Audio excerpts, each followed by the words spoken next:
Merci de nous suivre et bienvenue à votre hebdomadaire que vous attendez tous, les vendredis de Joël Etienne. Aujourd'hui, nous allons aborder 4 sujets. L'insécurité qui grandit en Côte d'Ivoire, l'interpellation à l'opposition,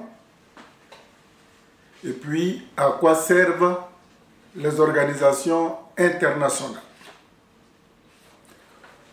Je voudrais ici préciser que je ne suis pas un cyberactiviste. Je suis un journaliste et j'ai ma chaîne de télévision que vous suivez qui vous permet de me suivre. La précision est détail.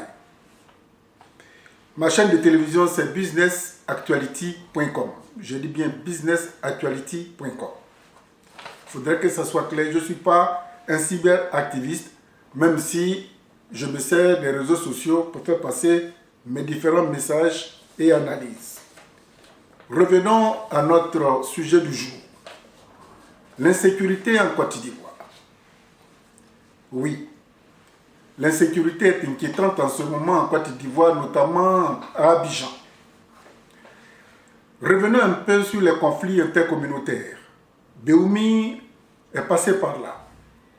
Abangrou est passé par là. Biancouma, Sipulou sont passés par là. Et maintenant, c'est Abidjan. Le préfet d'Abidjan est allé récemment à Tekoubé. Il a reçu une grosse pierre dans l'œil droit. Jusqu'à présent, aucune enquête n'est diligentée pour que les coupables, les fauteurs soient arrêtés. Mais si ces coupables continuent de courir et continuent de s'aimer la peur, la zizanie, comment voulez-vous que l'insécurité s'arrête? Parce que pour que l'insécurité s'arrête, il faut au demeurant mettre aux arrêts, mener des enquêtes assez ardues, poussées, déraciner complètement la source de ces assassins, les punir sévèrement pour marquer l'esprit, afin qu'on se dise enfin, nous sommes dans un état de droit, si on prend la violence pour nous exprimer, nous serons jugés et punis. Ça va marquer les esprits. Malheureusement,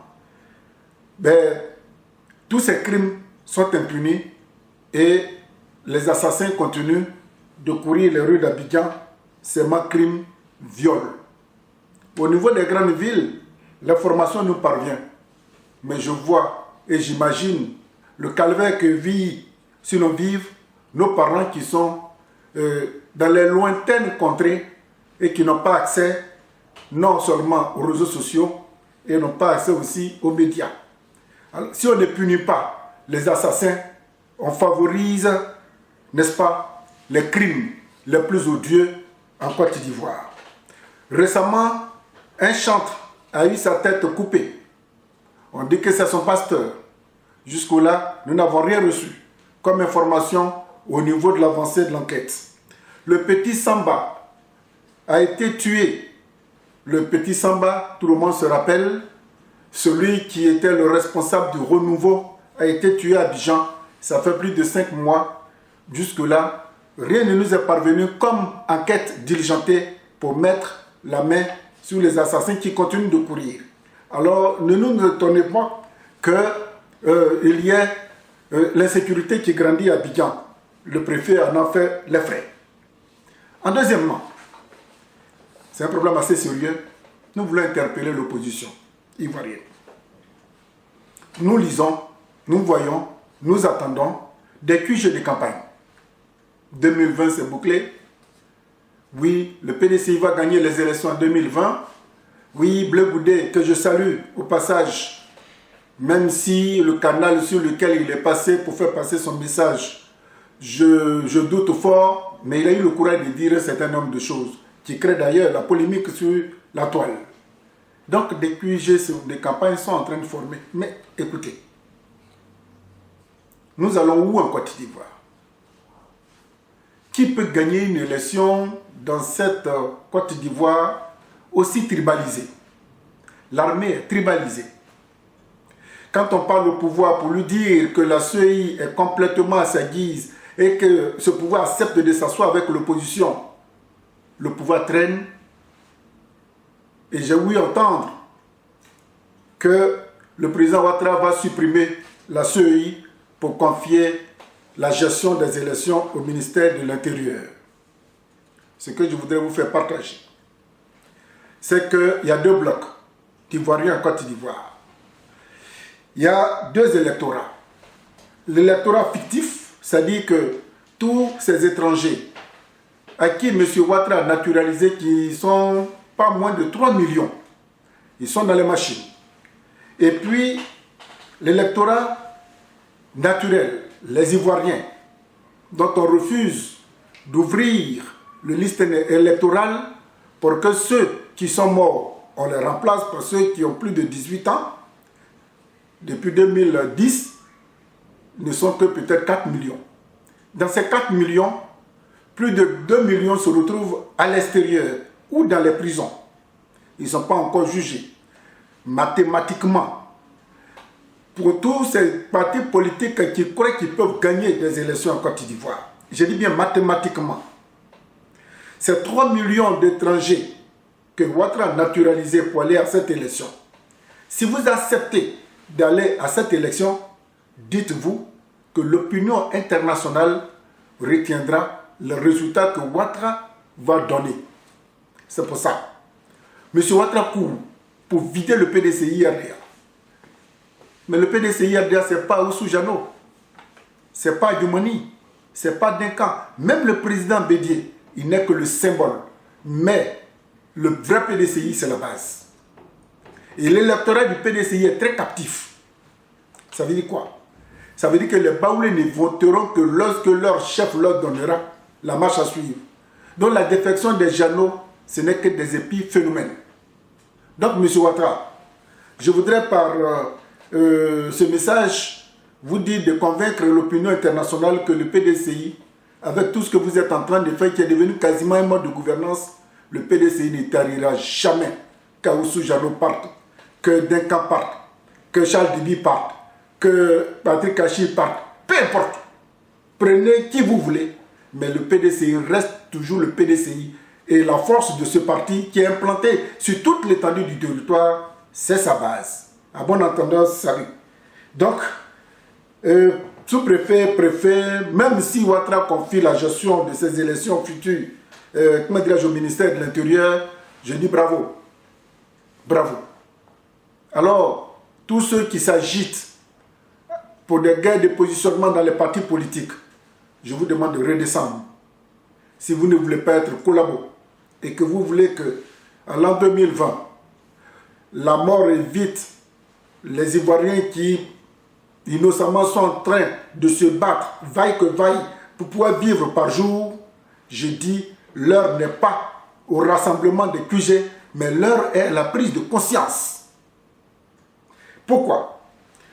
Parce que si on n'exige pas le retour des exilés, si on ne demande pas un consensus électoral, si on ne demande pas la libération de tous les prisonniers, il y en a des politiques militaires qui croupissent ignoblement dans les prisons.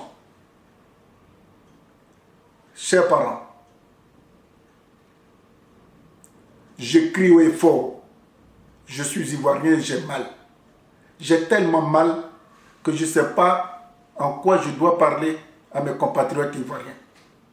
Il ne faudrait pas que la vie des Ivoiriens se résume à des élections. Un pays dont on ne parle matin, midi, soir que d'élections, c'est que ce pays-là a un problème et qui n'est pas loin de tomber dans un désordre qui va encore se transformer ou se muer en guerre civile. Et avec tout ce que nous voyons ça et là, eh bien, si demain ça bascule, les conflits intercommunautaires, ce n'est pas anodin. J'attire votre attention. Donc, tous ceux qui, dans les partis politiques, s'agitent pour créer des QG de campagne parce que l'an 2020, pour eux, c'est déjà un acquis pour aller à ces élections-là, qui se détrompent. La communauté internationale, depuis l'élection du président américain, M. Trump, je ne crois plus à cette communauté internationale. Il dit qu'il est le gendarme du monde entier. M. Trump s'en fout royalement de l'ONU, de l'UA, il s'en fout. La Banque mondiale, le FMI, il est en train de petit à petit de désacraliser toutes ces organisations internationales.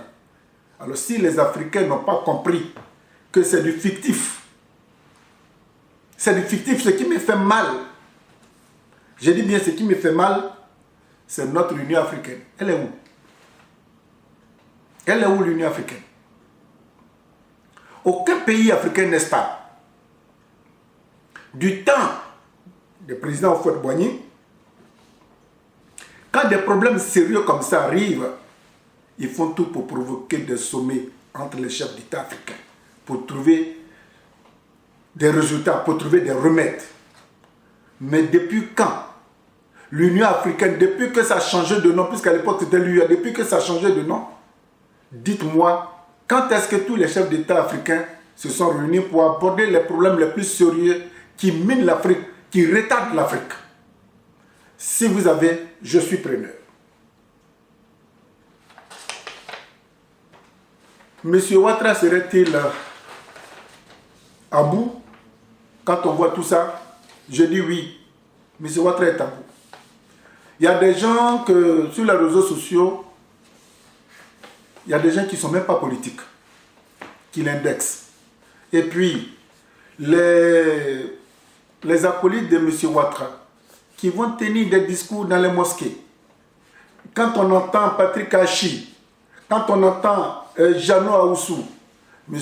Ouattara est à bout, il est dans les cordes, M. Ouattara est aux abois. Vraiment aux abois. Tous les projets de M. Ouattara, chaque fois qu'il pleut, comme c'est le cas en ce moment en Côte d'Ivoire, ces projets effervescents partent avec les égouts, les eaux de ruissellement qui n'arrivent même plus à aller dans la lagune parce que tous les canaux qui pouvaient servir de ruissellement, tous les amis de Ouattara ont construit des maisons sur ces passages-là. L'eau n'arrive plus à circuler. Les caniveaux sont bouchés. Quand il pleut à Abidjan, c'est des morts. On fait semblant d'envoyer des machines, mais les vrais problèmes d'assainissement, je ne pense pas que le pouvoir de M. Ouattara daigne vraiment les voir pour les toucher du doigt. C'est pourquoi je demande à M. Ouattara, tout le monde crie qu'il comprenne et qu'il s'asseye avec les Ivoiriens. Il ne connaît pas la Côte d'Ivoire. Un chef qui ne connaît pas son peuple est un dictateur, est un despote, est un méprisant, est un pédant. Est-ce le cas de M. Ouattara? Si ce n'est pas le cas, M. Ouattara, le peuple crie. À partir du moment où vous n'avez aucune solution et que les gens ils ont des solutions à vous apporter et que tous ceux qui vous suivent, c'est des menteurs, Ahoussou Jeannot, il a quoi? Qu'est-ce qu'il représente à Didier V? Pourquoi vous le brandissez comme un trophée de guerre? Patrick Hachi, si ce n'est pas le président Bédier, si ce n'est pas le maire Akossi Benjo, si ce n'est pas le PDCI, tous ces nénuphars, ils allaient avoir quelle force pour tenir des discours haineux, des dépravés comme ça. Ils vous mentent parce que c'est des gens qui ont peur de faire des carèmes. Ils ont peur ils ont peur de perdre leurs privilèges. Donc ils vous suivent. Tous ceux qui vous suivent sont des menteurs. Quand dans un peuple, dans un pays, le président de la République, on vient lui dire, Monsieur le Président, on maîtrise la situation, tout va bien. Monsieur le Président, en dehors de toi, après toi c'est Dieu. Ah non, c'est qu'il y a un problème. Tous ceux qui vous suivent vous mentent. Si demain il y a quelque chose qui se passe de dramatique, les premiers qui vont fuir, c'est ceux en qui vous pensez aujourd'hui faire confiance et que vous les recrutez de gré ou de force dans les partis politiques, donnant l'impression à l'international que vous êtes majoritaire. Vous n'êtes pas majoritaire, M. Ouattara. Vous ne l'êtes pas du tout. À partir de la sortie de M. Ahoussou Jeannot, avant-hier, à Didier V, ça ne va pas dans votre camp. Il a encore temps de vous asseoir avec cette opposition qui se définit clairement parce qu'il y a deux blocs. Il y a le bloc des patriotes et puis il y a le bloc des nationalistes, des dépravés, des halogènes que vous constituez. Le PDCI et le FPI que je salue je leur demande d'aller vite et bien pour empêcher qu'il y ait des élections en l'an 2020. Si le PDCI et le FPI se mettent ensemble, mais c'est des patriotes qui aiment leur pays. Oui, c'est des patriotes qui aiment leur pays. J'emploie le terme patriote aujourd'hui, ce n'est pas qu'il soit galvaudé du temps ancien, mais aujourd'hui je vous dis que les deux blocs, les Ivoiriens savent faire la part des choses. PDCI, FPI ensemble, que vous allez prendre Alici Guégué pour présenter au monde entier que oui, j'ai pris l'ancien ministre des Affaires étrangères du M. Gbagbo Laurent, qui plus est BT de Gagnois, donc j'ai pris Aoussou Jano, j'ai pris Patrick Hachi qui est à Thiers. Bon, je demande aussi aux Atiers d'agir. Hein. Patrick Hachi est en train de se servir de vous pour montrer que vous ne valez absolument rien. Donc Atiers, vous qui êtes socialiste, vous qui émanez vraiment, qui souteniez ardemment, et comment dire, le FPI, ce FPI est en train de se mettre avec le PDCI RDA. Ne laissez plus votre bonheur aux mains des affamés. Ne laissez pas votre dignité manipulée par des grains stériles que vous pensez qu'ils étaient fermement féconds. Là où vous les avez mis, la Patrick Hachi ne représente absolument rien. Et comme il sait qu'il n'a plus de base à Zopé, aujourd'hui Patrick Hachi est devenu un chef d'orchestre avec Aoussou Jano qui est devenu son lead vocal. Attention, je dis bien attention, là où nous allons, ce n'est pas bien du tout. Ce n'est vraiment pas bien. C'est peut-être cette raison, je voudrais quand même dire aux intellectuels ivoiriens, je dis bien ivoiriens, de se départir de cette peur et de prendre leurs responsabilités. C'est un appel que je lance à ces intellectuels-là. Je vous demande pardon. Si vous avez été à l'école et que vous avez beaucoup appris, l'école ivoirienne est complètement lambeau. Je vous demande pardon, sortez, parlez, écrivez pour éviter le pire, le chaos à ce pays qui nous a tout donné et que pour notre capacité de nous entendre risque de nous échapper. Je vous aime tellement. Je dis je vous aime tellement. J'aime tellement mon pays, la Côte d'Ivoire, que je ne sais plus dans quel langage je dois utiliser pour faire passer le message. Je vous aime. Il y en a qui disent que Dieu sauve la Côte d'Ivoire. Moi, je dis que tous les grands esprits protègent ce pays. Mais la vérité en face, c'est qu'on a beau crier, Dieu ne descendra pas physiquement pour nous aider. Mais ceux qui nous créent les problèmes, ils sont à côté de nous. Il suffit seulement que nous soyons conscients et que ce sursaut national arrive enfin. Vous verrez que la Côte d'Ivoire sera un pays nettoyé d'elle-même.